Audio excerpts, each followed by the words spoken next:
I think that the revolution started first on the social media for Egypt because many of the young people started organizing this Facebook page, which is called We Are All Khalid Said, which was created after the murder of Khalid Said in Alexandria, who was killed from the police after beating him up brutally in the street. And this page was just to announce many crimes has been done in Egypt through the uh, old regime and through its members. And it used to send like part of news or videos, or even encourage people to go in the street to say enough in very civilized way, like standing in the street in silence, or even organizing some groups and discussing what can we do to improve the situation in Egypt.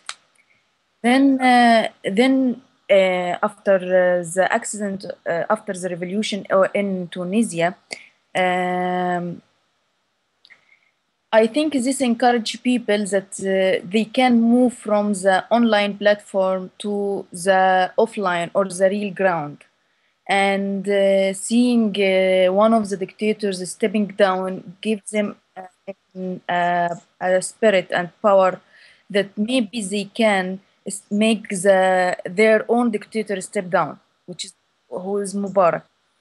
And then we saw on the 25th of January that the people start gathering and going in the street, and many of them were young people who are not part of any party. So all what was common between them was the social media platforms. They start going in the street and saying, enough, it's enough. We have demands and we would like to have our demands done.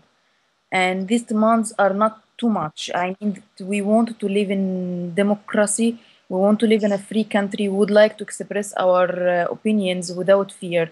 We would like to have dreams, have jobs, have decent jobs and decent salaries. Um, the revolution took many steps, in my opinion. That it started with the social media and it continued with the social media. But the social media, it seems that it feared the government, because if it didn't scare the government, they wouldn't start by blocking the platforms like Twitter and Facebook for the young people.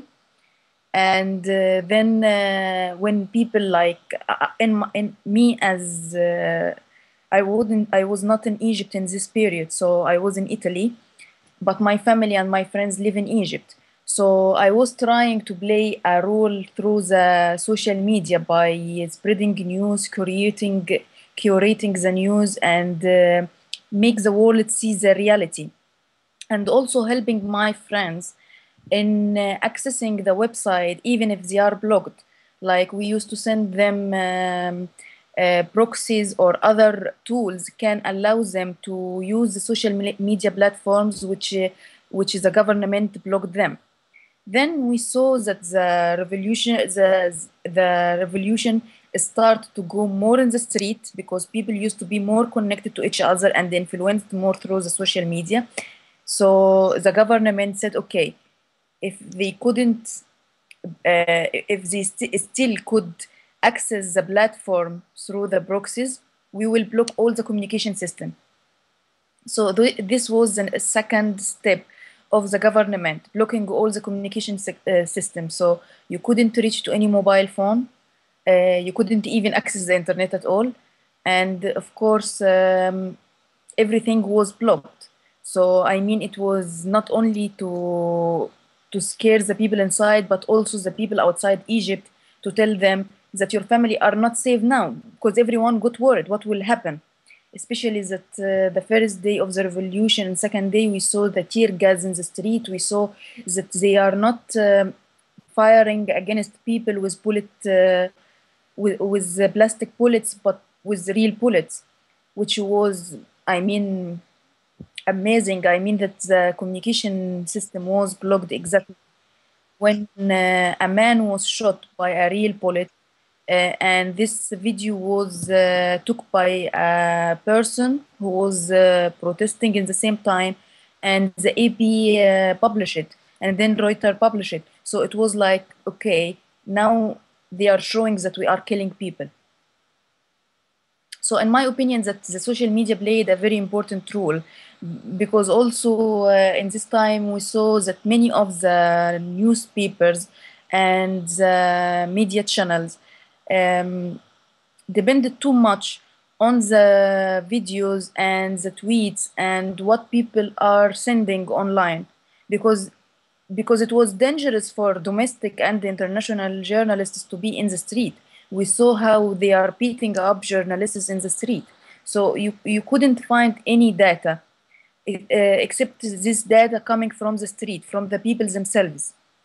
Especially in this time, we all saw that the state media were publishing news which not reflecting the reality.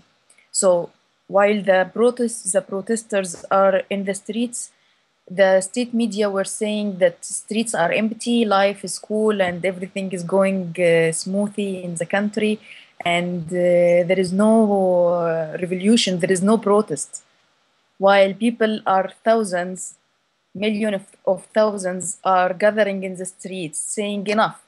So we start, even people who are outside Egypt get their news from these videos and from the international media who depend on the social media itself.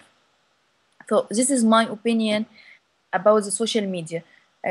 Put in mind that when I'm speaking about social media, I'm not saying that the social media